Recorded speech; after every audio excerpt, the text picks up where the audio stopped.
আকাশবাণী খবর পড়ছি শুভব্রত মুখোপাধ্যায়। বিশেষ বিশেষ খবর। প্রধানমন্ত্রী নরেন্দ্র মোদী আজ সাইপ্রাস, কানাডা এবং ক্রোয়েশিয়া সফরের উদ্দেশ্যে রওনা হবেন। অসামরিক বিমান পরিবহন মন্ত্রী কে রামমোহন নাইডু জানিয়েছেন, আহমেদাবাদে বিমান দুর্ঘটনার তদন্তের জন্য বিভিন্ন ক্ষেত্রের বিশেষজ্ঞদের নিয়ে একটি উচ্চ পর্যায়ের কমিটি গঠন করা হচ্ছে। ভারতীয় মহাকাশচারী শুভাংশু শুক্লাকে নিয়ে আন্তর্জাতিক মহাকাশ স্টেশনে যাওয়ার বহু প্রতীক্ষিত অ্যাক্সিওম 4 মিশনের সময়সূচি পেছিয়ে এ মাসের 19 তারিখ করা হয়েছে। ইরান এবং ইসরায়েলের মধ্যে যুদ্ধ পরিস্থিতিতে মধ্যপ্রাচ্যে নতুন করে সংকট ঘনীভূত হয়েছে। এশিয়ান আর্টিস্টিক জিমন্যাস্টিক্স চ্যাম্পিয়নশিপ 2025-এ মহিলাদের ভল্ট ইভেন্টে ব্রোঞ্জ পদক জিতেছেন ভারতের প্রণতি নায়ক। আসছে বিস্তারিত খবরে। প্রধানমন্ত্রী নরেন্দ্র মোদী আজ সাইপ্রাস, কানাডা এবং ক্রোয়েশিয়া সফরের উদ্দেশ্যে রওনা হবেন। জম্মু কাশ্মীরের পেহেলগাঁওয়ে গত 22 এপ্রিল সন্ত্রাসবাদী হামলার জবাবে ভারতের নির্ভুল অপারেশন সিন্দুর অভিযানের পর প্রধানমন্ত্রী মোদীর এটি প্রথম বিদেশ সফর। ত্রিদেশীয় সফরের প্রথম পর্যায়ে প্রধানমন্ত্রী সাইপ্রাস যাবেন। গত 2 দশকে কোনো ভারতীয় প্রধানমন্ত্রীর এই প্রথম এই দ্বীপরাষ্ট্র সফর। এর আগে 2002 সালে প্রাক্তন প্রধানমন্ত্রী অটল বিহারী বাজপেয়ী শেষবার সাইপ্রাস সফরে গেছিলেন। দুদিনের এই সফর দুদেশের মধ্যে দ্বিপাক্ষিক বন্ধন আরো দৃঢ় করার পারস্পরিক প্রতিশ্রুতিকে পুনর্ব্যক্ত করে। পাশাপাশি এই সফর ভূমধ্যসাগরীয় অঞ্চল এবং ইউরোপীয় ইউনিয়নের সঙ্গে ভারতের সংযোগ আরো বৃদ্ধি করবে বলে আশা করা হচ্ছে। সফরকালে দুটি দেশ বর্তমান সহযোগিতার ক্ষেত্র পর্যালোচনার পাশাপাশি বাণিজ্যিক, সামুদ্রিক অংশীদারিত্ব এবং সাংস্কৃতিক বিনিময়ের নতুন নতুন সম্ভাবনার বিভিন্ন দিক নিয়ে আলোচনা করবে।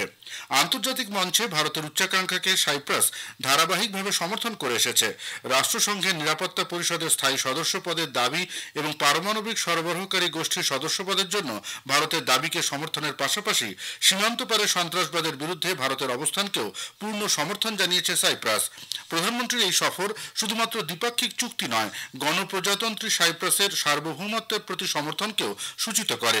উল্লেখ্য, সাইপ্রাসের উত্তরাংশের দখল নিয়ে তুরস্কের সঙ্গে দীর্ঘদিন ধরে বিবাদ চলছে। রাষ্ট্রসংঘের প্রস্তাব অনুযায়ী উত্তর সাইপ্রাসে তুরস্কের বাহিনী সরিয়ে সেখানে দ্বি-আঞ্চলিক এবং দ্বি-সম্প্রদায়ভুক্ত যুক্তরাজ্যের তত্ত্বকে সমাধান সূত্র হিসেবে ভারত বরাবর সমর্থন করে এসেছে।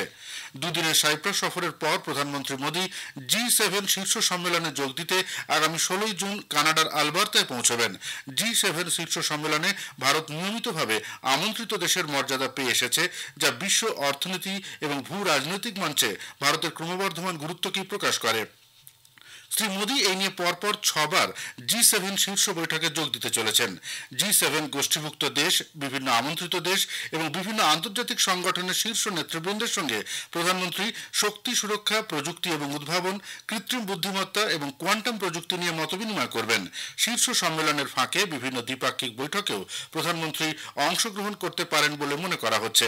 কানাডার প্রাক্তন প্রধানমন্ত্রী জাস্টিন ট্রুডোর সময় ভারতের সঙ্গে সম্পর্কের অবনতির পর সে দেশের নবনিযুক্ত প্রধানমন্ত্রী মার্ক কার্নির আমন্ত্রণে প্রধানমন্ত্রীর এই সফর দুদেশের কূটনৈতিক সম্পর্ককে ফের উজ্জীবিত করবে বলে মনে করা হচ্ছে।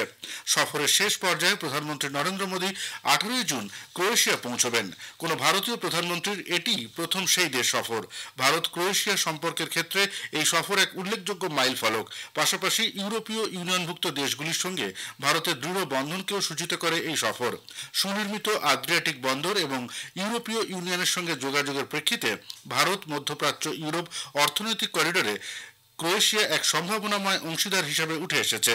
ভারতের সঙ্গে বাণিজ্যিক যোগাযোগও বৃদ্ধি পাচ্ছে।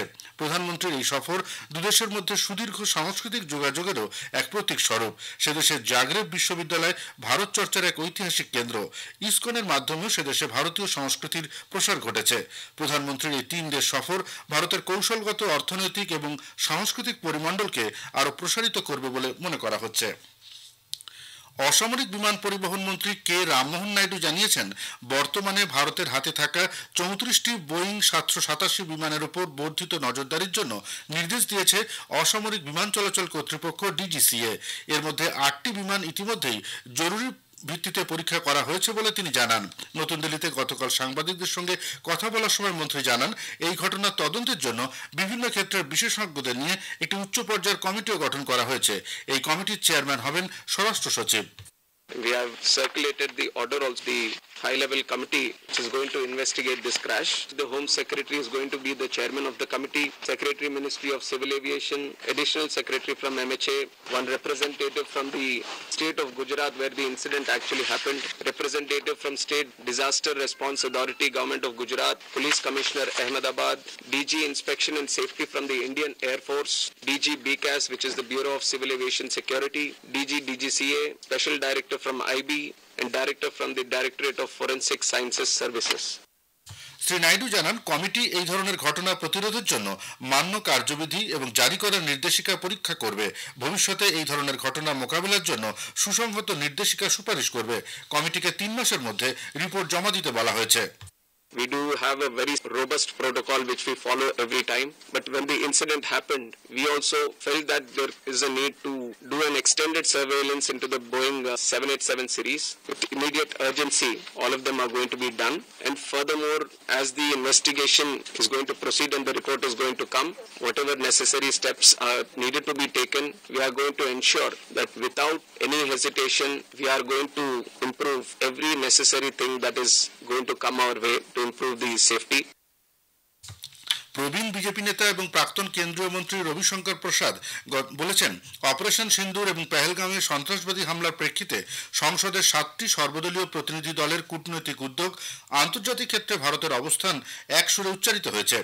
পাটনাতে গতকাল এক সাংবাদিক বৈঠকে তিনি বলেন, 140 কোটি দেশবাসীর স্বার্থ রক্ষায় প্রধানমন্ত্রী নরেন্দ্র মোদী রাজনীতির ঊর্ধ্বে উঠে দলমত নির্বিশেষে সাংসদদের যুক্ত করার সিদ্ধান্ত নেন।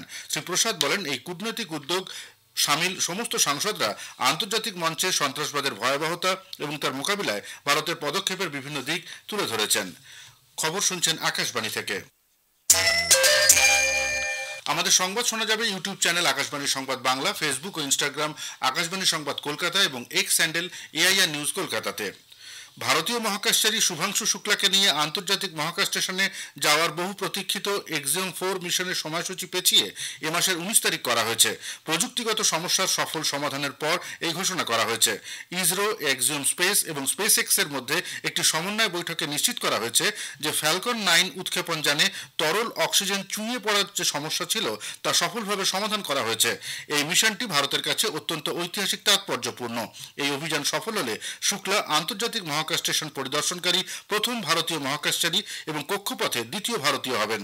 14 দিনের এই মিশনে শুক্লা ইসরো এবং নাসার সহযোগিতায় মহাকাশে পুষ্টি এবং খাদ্য ব্যবস্থা সম্পর্কিত গুরুত্বপূর্ণ বৈজ্ঞানিক পরীক্ষা নিরীক্ষা চালাবেন।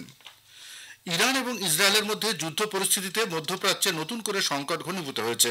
দুই দেশই একে অপরের বড় শহর এবং সামরিক ঘাঁটিগুলি লক্ষ্য করে ড্রোন ও ক্ষেপণাস্ত্র হামলা চালাচ্ছে। সাম্প্রতিককালে মধ্যপ্রাচ্যে এ ধরনের নাটকীয় পরিস্থিতি তেমন একটা দেখা যায়নি বলে মনে করছেন বিশেষজ্ঞরা।